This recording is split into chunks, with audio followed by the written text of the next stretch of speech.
Good morning.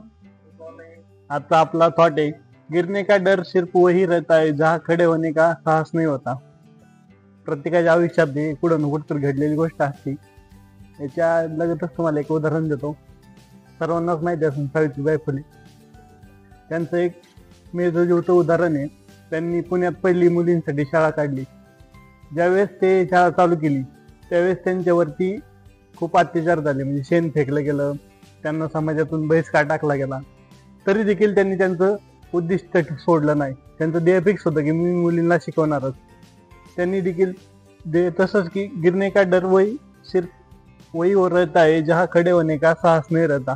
त्यांनी देखील असंच केलं की जिद्द सोडली नव्हती, मला मुलींना शिकवायचे काही झालं तरी। या साहसामुळेच आज मुली शिक्षण घेतात। त्याच उद्देशाने आपण देखील आपल्या आयुष्यात घडत असतं की कुणी येऊन आपल्याला सांगत राहतं की ही गोष्ट चुकीची, ही करू नको।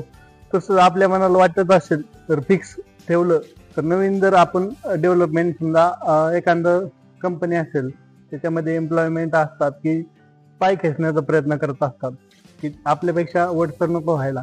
त्याच पद्धतीने जिथे आपल्याला किंमत असते तिथं आपण काम करीत जावं, एवढं सांगतो। धन्यवाद।